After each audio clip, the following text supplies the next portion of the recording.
Hey guys, tonight we reflect on something uncomfortable but important. What do you do when you meet a bad person? Not a villain from fiction, but someone real. Someone you must face in a meeting, a family dinner, a street corner. Someone who slanders, mocks, manipulates, or outright wounds. What do the Stoics say when you're caught in the quiet storm of someone else's cruelty? Marcus Aurelius taught this. And if you understand it, you'll never get angry again. You picture yourself in a sunlit Roman courtyard. The air smells faintly of rosemary and old parchment. You walk beside a columned hallway, sandals echoing off the stone. In your hand, a scroll of Marcus's meditations marked with notes and tiny fingerprints of old wax. You pause beside a marble bench and sit. The words from the scroll return to you. When you wake up in the morning, tell yourself, today I will meet with interference, ingratitude, insolence, disloyalty, ill will, and selfishness. You breathe deeply. That list isn't meant to alarm you. It's preparation. Because life doesn't warn you when a bad person is about to cross your path. Sometimes it's a comment made in front of others meant to shame. A subtle dismissal in the eyes of a colleague, a stranger shouting insults in traffic, or worse, someone you trusted turning cold. And if you're not ready, if you haven't practiced, your heart might respond with fire, with resentment, with the desperate need to be understood or to defend yourself. But the Stoics would pause you there. Because the first lesson is this: it's not their action that harms you, it's your reaction. You might not endure this at first. To be misunderstood and stay still. To be accused and say nothing. It feels like weakness, like you're letting them win. But Epictetus would smile here.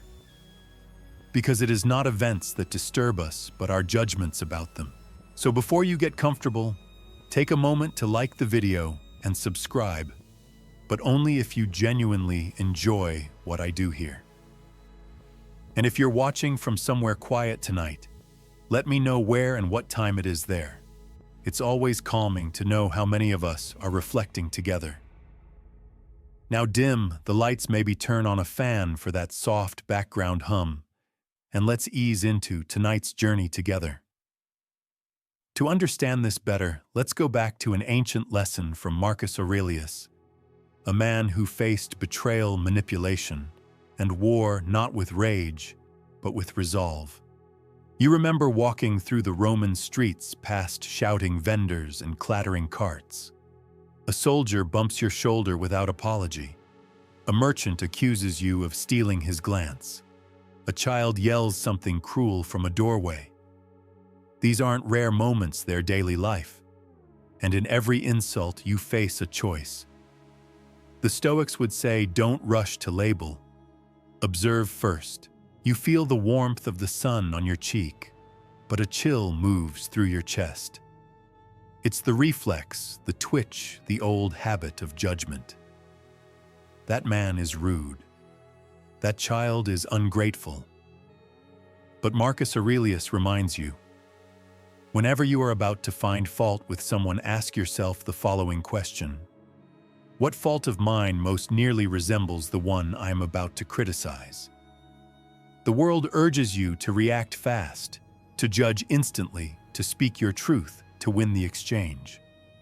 But the Stoic path moves slower. It listens before it speaks. It sees before it claims to know. And that's where the power begins. In your own life, maybe someone has cut you off mid-sentence, corrected you in public, mocked your appearance. Your body flinches, your mind races. But what if you did nothing? Not out of fear, not out of passivity, but because you're strong enough to look deeper. Perhaps they're tired, or afraid, or learned cruelty as their only form of power. Perhaps they didn't even mean it the way you received it. Scholars still debate whether Stoicism makes people too detached, too unemotional. But Seneca saw it differently. He believed a wise person is one who does feel but decides what to do with that feeling. So when someone offends you in public, your breath is your anchor. Your pause is your sword. You look at them not with scorn, but with curiosity. Not what's wrong with them, but what story shaped them into this moment. You feel the release begin. By observing, instead of labeling, you shift from being hurt to becoming the healer, not of them perhaps, but of yourself. And from here, something stronger begins to take root. The crowd presses in, a swirl of voices and glances. One voice cuts through, sharp, dismissive, maybe even mocking. It's aimed at you. You feel the words land like pebbles thrown against the surface of a still pond. Ripples begin. Your jaw tightens. Your heart stirs. You want to respond, to defend, to explain. But you remember what Epictetus said. It's not what happens to you, but how you react to it that matters. This is the moment that defines you. You don't move. You don't speak yet. You feel the echo of the insult inside you, not in your skin, but in your pride. It wants to swell. It whispers, say something. Don't let them win. But who exactly is winning, and what would winning even mean? In this moment, you are standing not against them, but against yourself. Against the part of you that believes your peace can be taken by words. Marcus Aurelius faced this too. Despite being emperor, he was criticized, undermined, even betrayed. His own generals questioned him. His people doubted his strength. And yet in his meditations, he never rages. He writes quietly to himself, "Choose not to be harmed, and you won't feel harmed." Can it really be that simple? This is the mirror of anger. It doesn't show who hurt you. It shows who you are when hurt. If you lash out, you reflect the wound. If you stay still, you reflect your discipline. You think of your own life, the dinner table where a loved one snapped unfairly. The office meeting where your idea was dismissed. The stranger who rolled their eyes. Were they trying to wound you? Maybe. But the greater wound came afterward from your own reaction, replaying it again and again. Now you try something else. You slow your breathing. You let your mind stay clear. You allow the insult to pass, not unnoticed, but uninvited to stay. You don't accept it. You don't build a story around it. You just watch it fall like dust shaken from a scroll. And somehow that's more powerful than shouting ever was. You step away, not in retreat, but in control. The moment of insult has passed. You are no longer in the heat of it, but it lingers like smoke after a fire. This is the second sting, the rumination, the replay. Your mind starts constructing a courtroom. You are the wronged, they are the guilty, and you are both judge and jury. But Seneca once warned, we suffer more often in imagination than in reality. You glance at the stone walls of the Roman street. The sun leans low now. Shadows grow long, and the noise of the crowd softens behind you. Still your thoughts try to loop back. What did they mean? Why did they say that? Should I have said more? This is the true trap, not the insult, but the echo. And you standing in it have another choice to make. Marcus Aurelius knew this trap well. As emperor, every comment had weight. Every look could signal betrayal. But instead of letting his mind chase shadows, he trained it to return to stillness. In his journal he wrote, "The best revenge is to be unlike him who performed the injustice." You pause. Could you live that way, to be criticized? And simply carry on, to walk calmly toward your evening as if your soul hadn't been bruised. To let go of proving, defending, correcting, philosophers still argue. Is it healthier to vent or to master one's inner dialogue? Stoics lean toward mastery, not coldness, but clarity. It's not that you don't feel, It's that you choose what you do with the feeling. You arrive home. Maybe in your own time it's a small apartment, a quiet room, a corner you've claimed for peace. And in that space, the echo of earlier begins to fade. You make tea. You sit. You return to what you were before the insult arrived, a person shaped not by others' opinions, but by your own principles. You realize that person who criticized you, they didn't define your worth. They only revealed theirs. And now finally, your peace returns, not by accident, but by choice. The warmth of the tea reaches your hands. It's quiet now, no crowds, no eyes watching. Just the hum of the evening, the slow settling of things. You sit a little straighter, not out of tension, but out of remembrance. Remembrance of who you are when no one is looking. Self-respect, Epictetus said, is the fruit of discipline, not applause, not external praise, but that deep, still confidence that comes from staying true to your values, even when it's hard, especially when it's hard. You look back on the earlier moment. You didn't argue. You didn't explode. You endured. Some might call that weakness. The Stoics called it strength.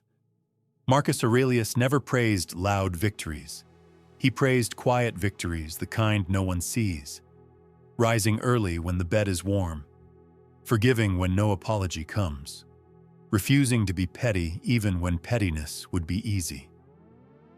And you tonight have just passed one of those invisible tests. Still, the aftershocks of being criticized in public stir in the background. Your mind seeks meaning. Why did they do it? Was it envy? Was it projection? Was it just randomness, a spark in a chaotic world you might never know? Stoicism doesn't promise that you'll understand everything. It promises you don't need to. There's an ancient Roman metaphor, the dog tied to a cart. The cart is fate rolling forward. The dog can either run beside it willingly or be dragged behind it. Either way, the journey goes on. Your insult today, that was the cart moving. Your choice to respond with calm, that was the dog choosing to walk, not resist. Scholars still debate, did the Stoics undervalue emotion? Or did they simply elevate response over reaction? You feel, don't you? You felt the sting, the awkwardness, the heat in your face. But you didn't let those feelings become your captain. You felt them, observed them, and let them pass like weather across your inner sky. Now you sip your tea again, slower this time. You've proven something not to others, but to yourself. And in the world of Stoicism, that's the only proof that matters. The night deepens. The outside world fades into shadows. Inside, the lamp glows low beside you, steady, simple, and undemanding. Like the inner calm you're learning to hold. Not rigid, not fragile, just quietly there. You remember something else Marcus Aurelius wrote. When you wake up in the morning, tell yourself the people I deal with today will be meddling, ungrateful, arrogant, dishonest, jealous, and surly. It's not cynicism. It's preparation. A Stoic doesn't hope the world will be gentle, they prepare for when it's not. You breathe in slow and patient. Criticism, especially when it's loud or unfair, is a kind of mirror. But it doesn't show your reflection. It shows theirs, the one speaking. Their chaos, their insecurities, their wounds that haven't healed. That reflection, you don't have to adopt it. Still, you wonder. What if they were right? What if their words exposed something I've been avoiding? Good. That question is what separates the Stoic from the merely passive. Epictetus reminded his students constantly, if someone tells you you're a donkey, consider whether it's true. If it's not, ignore it. If it is, be grateful. You've just learned something. So now you check in, not to defend yourself, but to grow. Was there truth in their words? If yes, then thank them silently. They pointed to an area you can improve. No bitterness, just insight. If no, then let it go. You do not have to carry what was never yours. Philosophers still debate whether criticism is inherently harmful or only as harmful as we let it become. The Stoics would likely say it's the meaning you assign that wounds or heals you, not the sound of someone else's voice. You sit with that thought for a moment. Imagine if every insult you received became compost for your growth. Imagine if nothing anyone said could destabilize your peace, not because you're numb, but because you're anchored. That's what you're doing now, anchoring. Not to pride, not to perfection, but to presence. There's a Roman fountain you imagine tucked in a shaded courtyard. Its water flows not in bursts, but in a quiet, constant stream.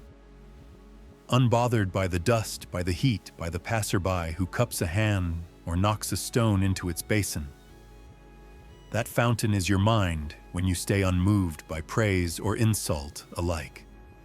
You have power over your mind, not outside events, Marcus wrote. Realize this, and you will find strength. You let those words trickle in. Earlier today, someone tried to shake that strength. Maybe it was public. Maybe it caught you off guard. A joke at your expense. A tone that pierced more than it needed to. A glance filled with quiet judgment. And in that moment, your pulse quickened, your body tensed, your thoughts swirled. But that was then. Now you understand something else. When a Stoic meets a challenge, they don't ask, why me? They ask, what part of me does this test? And in your case, it's composure, clarity, the ability to choose a response rather than react impulsively. Seneca believed that dignity lies in restraint. He once advised his friend Lucilius, "If anyone speaks ill of you, do not defend yourself. Let your life refute them." You sit with that now. Let your life be your answer, not your rebuttal, not your raised voice, not your carefully worded explanation, just the quiet proof of who you are. Over time, again and again, still part of you aches, wants justice, wants correction. But that craving, it often gives power to the very person who hurt you. A Roman general insulted in the Senate once stood without reply. When asked why he didn't strike back, he said, "When a dog barks at the moon does not bark back. You aren't the bark. You're the sky it disappears into. And tonight you let it go like a coin slipping from your open hand into still water. No splash, no echo. Just calm. You shift gently beneath your blanket, the night cooler. Now the air steady and quiet. Somewhere in the distance, perhaps in another time, a Roman sentry walks the perimeter of a walled city, eyes steady steps, deliberate. His duty is not to attack, but to watch, to be prepared, to remain alert, not reactive. That is your duty now too, not to retaliate, but to observe your own impulses with the same disciplined calm. A Stoic is not someone who never feels. A Stoic is someone who feels, then chooses what to do with the feeling. You remember the words of Epictetus. If someone succeeds in provoking you, realize that your mind is complicit in the provocation. It's a harsh truth, but a freeing one.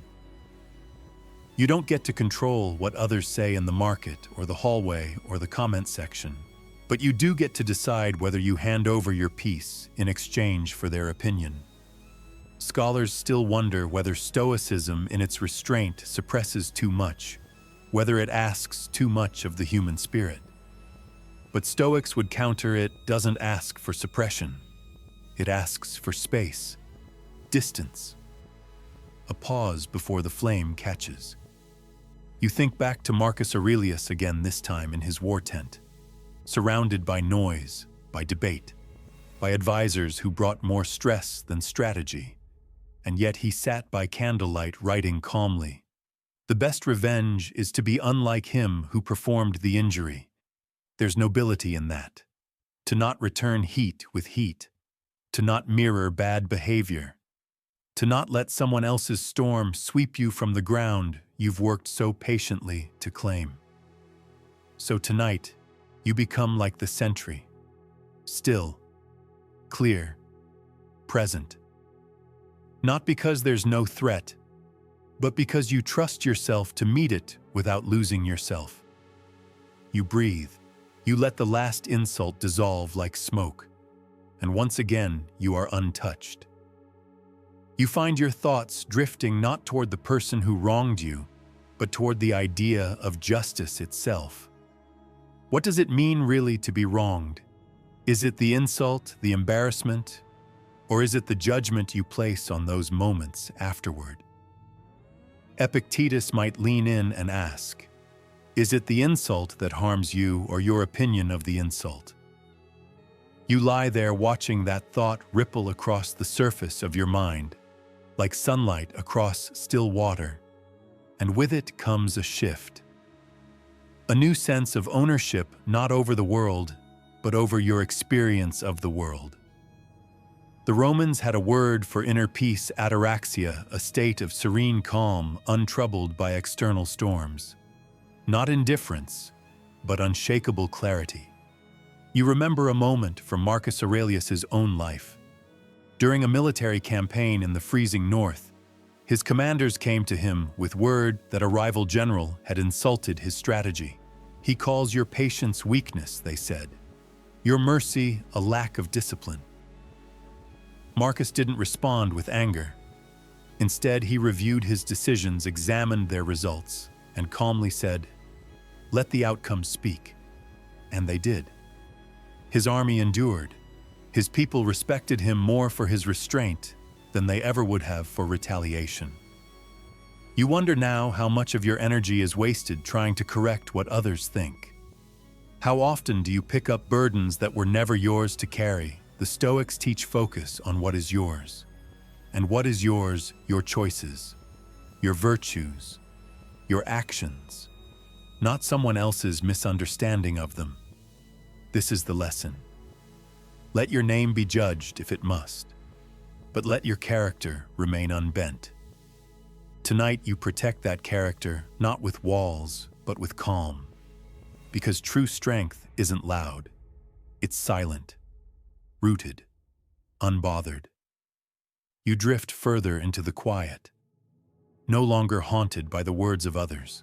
You turn slightly, letting your body sink deeper into the bed, as though the earth itself is holding you. And in that stillness, you begin to reflect on something even harder than silence: forgiveness.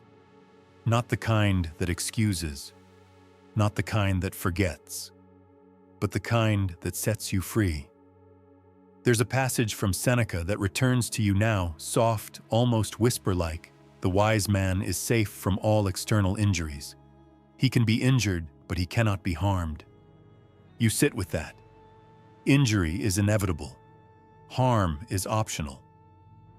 What if you could see the person who criticized you not as an enemy, but as a teacher, clumsy perhaps, but useful?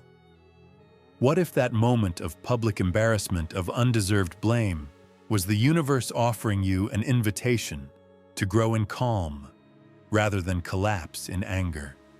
You remember the story of a young Roman senator publicly accused of disloyalty by a rival during a Senate hearing. Instead of defending himself immediately, he waited. He listened. He even nodded. Later in private, he approached his accuser and said, "I thank you for the lesson. I now know what others fear in me." That man became consul the following year. Not because he fought louder, but because he stood taller. And you are learning the same posture now. Scholars still wonder, is Stoic forgiveness too passive? Does it allow the unjust to flourish? But they miss the deeper point. Forgiveness to a Stoic is not weakness, it's control. It's a refusal to carry poison in your blood because someone else poured it into a cup. You let go not because they deserve it, but because you deserve peace. And as your breath slows, you feel that peace beginning. A warm neutrality replaces the old sting. You haven't lost. You've gained. a little more discipline, a little more power. The power of not needing to react at all. The room around you softens walls, sealing the distant hum of the night. It all begins to blur slightly, not from tiredness, but from a deeper kind of stillness. You realize in that quiet how rare it is to be truly unshaken. Marcus Aurelius once wrote, "If someone is able to show me that what I think or do is not right, I will happily change. For I seek the truth, by which no one was ever truly harmed." You pause at that. Could you welcome correction as calmly as Marcus? Could you listen to a harsh voice and instead of defending your pride, open yourself to discovery? That's the difference between ego and wisdom. One fears being wrong, the other learns from it. Tonight you find yourself reviewing your own reactions like a careful observer, not a harsh judge. You recall moments when you were criticized unfairly, and moments when you weren't. The line between the two is thinner than we like to admit. Some criticisms are gifts wrapped in poor delivery. Others are distractions dressed as urgency. But in either case, your power is the same. You choose what enters your mind. The Stoics called this hegemonikon, your ruling faculty, the captain of your inner ship. No matter the storm, the ship holds its course if the captain is calm. You consider again the people who have criticized you. Were they truly cruel or simply scared, reactive, perhaps even envious? You might never know. And that's okay. Stoicism teaches that understanding others is useful, but understanding yourself is essential. So you practice the hardest thing, not needing to be seen as right. Because peace does not come from winning arguments. It comes from releasing the need to argue at all. And now you feel that release like a muscle unclenching somewhere deep inside you. Your breathing slows with each word, and your body eases deeper into the mattress. You're not falling asleep, you're arriving at something gentler than thought. And in this stillness, another lesson from Epictetus returns. It's not things that upset us, but our judgments about things. You turn that over slowly, like a smooth stone in your palm. The moment someone insulted you, that wasn't the pain. The pain was your interpretation, your memory, your inner resistance. What if you had seen it for what it was? A puff of air, a passing storm, not a sword. You remember a day when Marcus Aurelius himself was confronted in public. A merchant accused him of imposing unfair laws. Witnesses said the emperor remained silent for nearly a full minute, eyes steady, breathing calm. When he finally spoke, it was not to defend, but to ask, "Have I truly failed you?" No guards were summoned. No threats.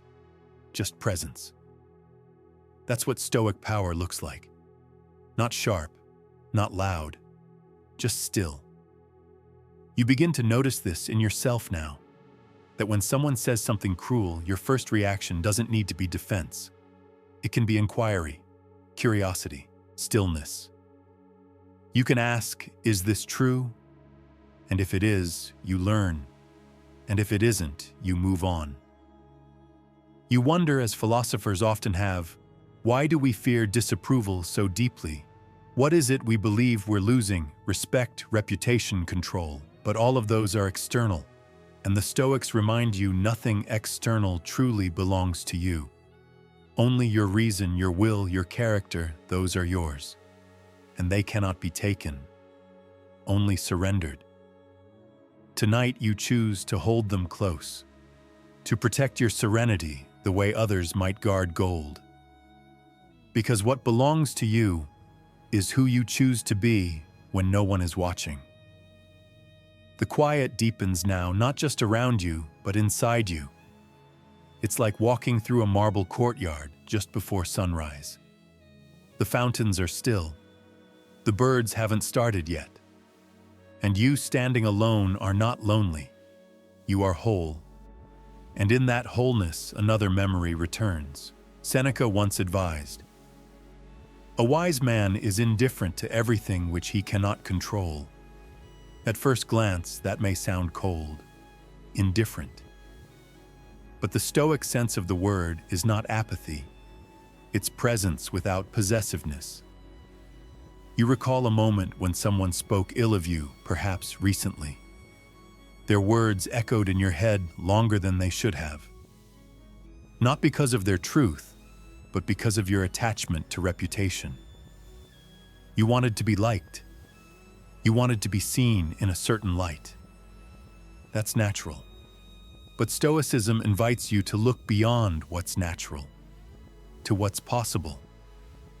Marcus Aurelius asked himself this exact question: am I afraid of being changed?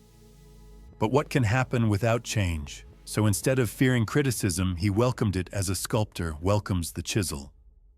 You lie still, the room dim, the air light. You wonder what if every insult was simply a chance to practice your art, your character. What if instead of shrinking or snapping, you stood calmly and said thank you? You've shown me where I still have work to do. That doesn't mean letting others walk over you. No Stoic was a doormat, but it does mean you no longer need to react like a spark to dry grass. You are water now, deep and still. A thrown stone makes ripples, but it never shakes the lake itself. And when you live from that place, even the worst words become weightless. You don't have to control others, just yourself, and that is more than enough. A breeze seems to move through your mind, clearing away old dust. You feel lighter, not because anything has changed in the world outside, but because something inside you has shifted. Gently, almost imperceptibly, like dawn overtaking the night. You remember what Epictetus taught his students. If someone succeeds in provoking you, realize that your mind is complicit in the provocation. That one hits deeper now. It's easy to say they made me angry or they embarrassed me. But Stoicism asks, did they or did you hand them the keys? There's a story of a Roman general who was publicly mocked by a drunken rival. The crowd waited for a reaction, but the general only smiled, finished his bread, and walked away. When asked later why he didn't respond, he shrugged and said, "Would you argue with someone who's lost their senses?" And you realize self-control doesn't always look like stillness. Sometimes it looks like walking away with your peace intact. There is dignity in restraint, in choosing which battles deserve your breath. A philosopher once wrote that arguments rarely change people, but calm presence sometimes does. That's why Marcus Aurelius carried with him a small tablet, etched with names of those who had wronged him. Reminders not of bitterness, but of restraint. He wrote beside them, they too are part of nature. It humbles you, doesn't it? To think that even the greatest emperors struggled with insult and ego, and still they chose gentleness. You turn your head slightly on the pillow and a thought returns. You can't control what others think. You can't stop them from judging, mocking, misreading you. But you can control the space between stimulus and response. That space is where your character lives. And in that space, you are free. The final layer begins to settle like ash from a fire long extinguished. You're no longer bracing for criticism. You're observing it, almost like watching smoke rise from another's chimney, distant, harmless, no longer your concern. You recall Seneca's reflection. He who receives a blow without anger triumphs, not triumph in the public sense, not the kind that earns applause, but the quiet triumph that echoes deep within, the kind that whispers, "I kept my peace." You picture Marcus Aurelius after a brutal day of court intrigue walking alone through the palace gardens. A soldier had accused him unjustly. A senator had mocked his reforms. And yet he wrote in his journal that night, "They do what they do. I do what I must. No revenge, no retaliation, only clarity." You sit with that thought for a moment. How many of your sleepless nights have been haunted by what someone said offhand, unkind, unfair? And how many of those words matter now? Very few, if any. So tonight you decide differently. You do not carry their words into tomorrow. You do not argue with shadows. You do not water weeds. Instead, you protect your garden, the garden of your mind. You tend to it with silence, discipline, and forgiveness. A question surfaces. If you don't respond to cruelty, do you lose, or do you win something more precious, yourself? Scholars still wonder how Stoicism thrived in such a brutal age. But perhaps it's this: in a world of noise, the one who stays calm becomes a sanctuary. The candle flickers one last time, its light soft now. You exhale deeply. There's nothing more to say. You're not broken. You're becoming. And as Marcus wrote, the soul becomes dyed with the color of its thoughts. Tonight, yours are calm,